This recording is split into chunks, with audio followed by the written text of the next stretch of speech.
માતાજી મિત્રો, જય દાદા દ્વારકાધીશ, જય માં ભવાની. કેમ છો બધા? મજામાં? મિત્રો, આજે આપણે વાત કરવી છે તિલક.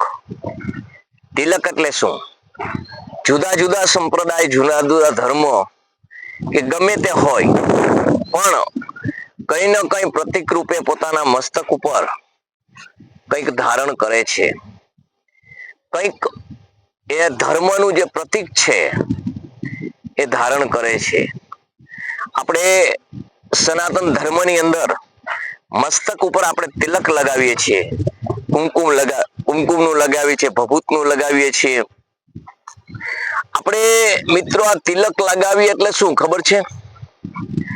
તિલક એટલે તમારા મસ્તકમાં ભગવાન બિરાજમાન છે, જે બુદ્ધિ છે, એ જે એનાથી તમારું જીવન વ્યવહાર ચાલે છે, તમારા સર્વત્ર કાર્ય એના જે મસ્તકની અંદર જે તમારી બુદ્ધિ છે, એ જે તમારો નિર્ણય લે છે, અને એ બુદ્ધિ સ્વરૂપે ભગવાન છે, એને આપણે જે વંદન કરીએ છીએ, નમન કરીએ છીએ, એ આપણે બુદ્ધિનું પૂજન કર્યું એટલે એના જે બુદ્ધિના પૂજનનું પ્રતીક એટલે તિલક.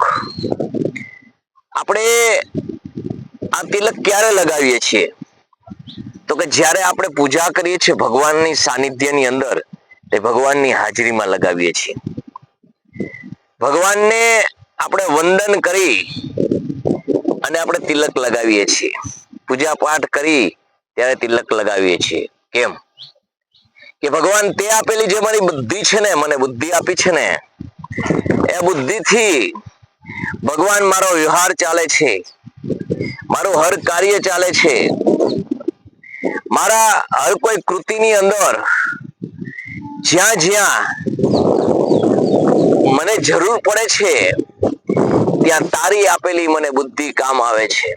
અને આજે એ બુદ્ધિનું ભગવાન હું પૂજન કરું છું, એટલે એનું પ્રતીક એટલે તિલક.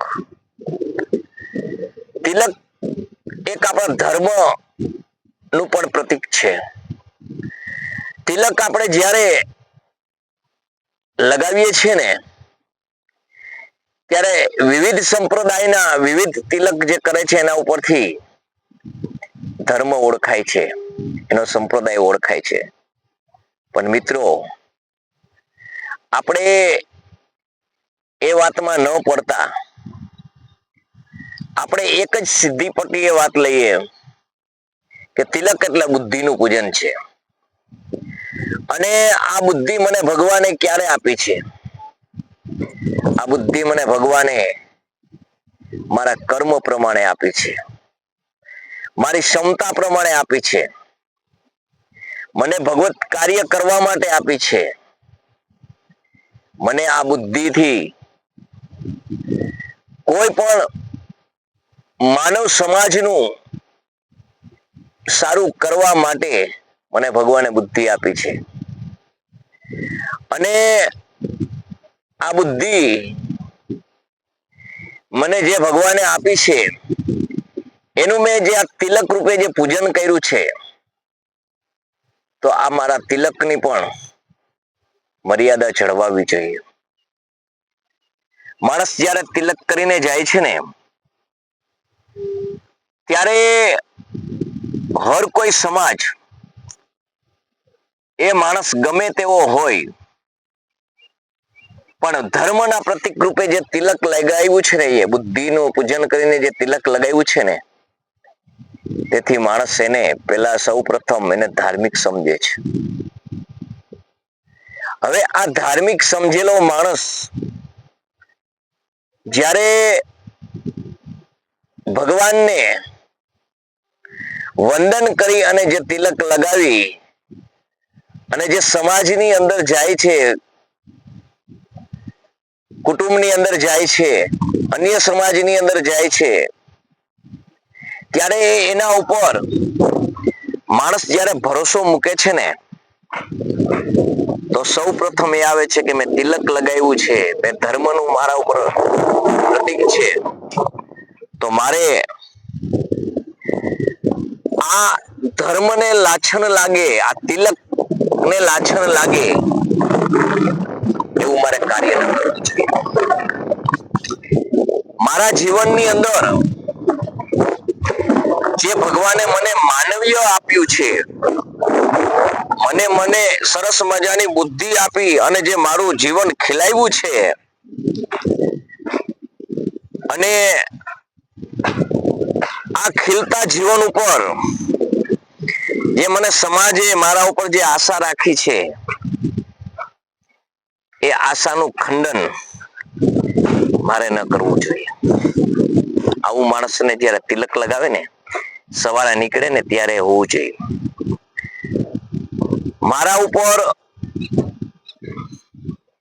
જે ભરોસો મૂક્યો છે એ કેના કારણે મૂક્યો છે, તો કે મેં જયારે આ તિલક લગાવ્યું છે ને, આ તિલકના કારણે મારા ઉપર જે ભરોસો મૂક્યો છે, એ ભરોસો મારે એનો તોડવો ન જોઈએ. એ મિત્રો, તિલક જે છે ને એ જીવનની અંદર એક તમારી અલગ ઓળખ છે.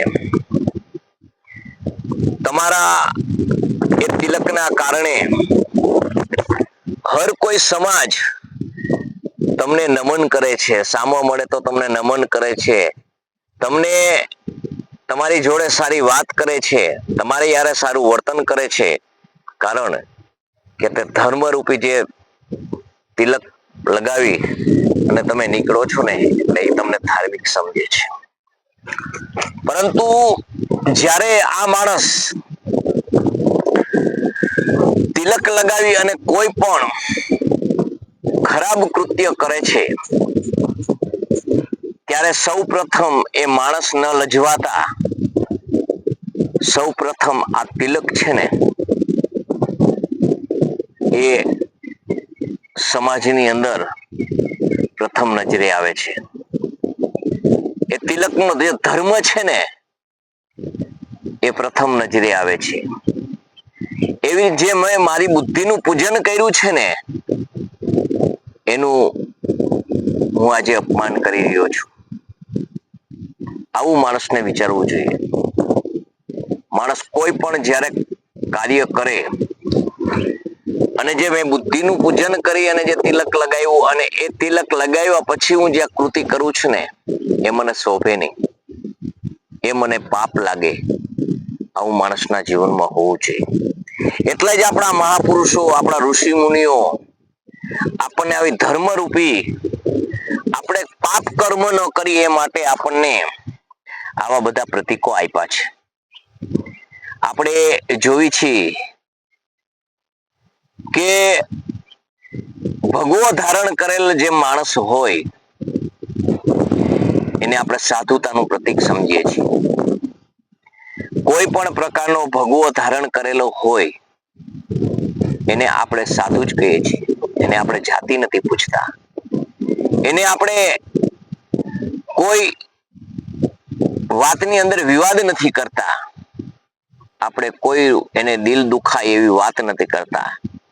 એને આપણે મહારાજ કહીએ છીએ, બાપુ કહીએ છીએ. એટલે આજે જે બધા શબ્દ છે ને એ માનવાચક શબ્દ છે. આપણે એને માન આપીએ છીએ. ભગવો છે આપણા ધર્મનું પ્રતીક છે. ધર્મ પાછળ, સંસ્કૃતિ પાછળ બલિદાન આપેલાનું પ્રતીક છે. અને પોતાનું ભગવો ધારણ કરેલો માણસ પોતાનું સર્વત્ર સંસ્કૃતિ માટે ખર્ચી નાખનારનું પ્રતીક છે. પોતાનું જીવન આ ધર્મ માટે અર્પણ કરી દીધેલાનું પ્રતીક છે. એટલે આપણે આજે આપણા ઋષિ મુનિઓ જે પ્રતીકો આપી ગયા છે ને, એ પ્રતીકો ઉપર આપણે વિશ્વાસ રાખીએ છીએ. અને આ વિશ્વાસ રાખેલા પ્રતીક ઉપર જે માણસ તિલક ધારણ કરેલ હોય, ભગવો ધારણ કરેલ હોય, અને આના માથેથી જ્યારે વિશ્વાસ તોડે છે ને, ત્યારે સૌ પ્રથમ તો એને ઈશ્વર ઉપર વિશ્વાસઘાત કર્યો એવું સમજવું. કારણ કે આપણે જેના ઉપર વિશ્વાસ કરીએ છીએ ને, એના તિલક ઉપર વિશ્વાસ કરીએ છીએ, એના ભગવા ઉપર વિશ્વાસ કરીએ છીએ, એ આપણા ધર્મશાસ્ત્ર પ્રમાણે આપણે એના ઉપર વિશ્વાસ કરીએ છીએ મિત્રો. આપણે મૂર્ખ નથી, આપણે નથી સમજતા એવું નથી. આપણે એનું માર્કિંગ કરીએ, આપણે એનું જાણીએ તો બધું જાણી શકીએ, પણ આપણે એમાં ઊંડા એ માટે નથી ઉતરતા કે આપણા ધર્મ ઉપર આપણને વિશ્વાસ છે. આપણા ધર્મ ઉપર વિશ્વાસ છે અને જે ધર્મનું પ્રતીક ધારણ કરીને જે માણસ આવ્યો છે એના ઉપર આપણને ધર્મ છે એટલે વિશ્વાસ છે. એટલે મિત્રો, જીવનની અંદર તિલક છે એ બુદ્ધિનું પ્રતીક છે. માટે કોઈ દિવસ મિત્રો જીવનની અંદર તમે જે તમારા જીવનની અંદર જે તિલક કરો છો તો તિલકની ગરિમા જાળવજો. તમે ભગવો ધારણ કરો છો તો ભગવાની ગરિમા જાળવજો. અને તમે કોઈ પણ કંઠી, માળા આ જે પહેરો છો ને એ બધા ધર્મના પ્રતીક છે ભાઈ. એ બધા પૂજાના જે આપણામાં કહેવાય છે ને કે પૂજાના સાધનો છે, એવી રીતે એ ધર્મના પ્રતીક છે. માટે એના ઉપર જે તમે પાપ કર્મ કરશો ને મિત્રો, એ તમારે ડાયરેક્ટ ઈશ્વરને જવાબ આપવો પડશે. આજ અરબો ખરબોનો માલિક હોય છે એ પણ તમારો વિશ્વાસ કરે છે. એનું કારણ એક છે કે તમે ભગવો પહેર્યો છે. તમે જે ભગવો પહેર્યો છે ને, તમે જે તિલક કર્યું છે ને, એના ઉપર વિશ્વાસ છે. તો મિત્રો, આ વિડીયો તમને કેવો લાગ્યો? લાઈક કરજો, શેર કરજો, સબસ્ક્રાઇબ કરજો અને તમારા મંતવ્યો જણાવજો. જય માતાજી, જય દાદા દ્વારકાધીશ, જય મા ભવાની.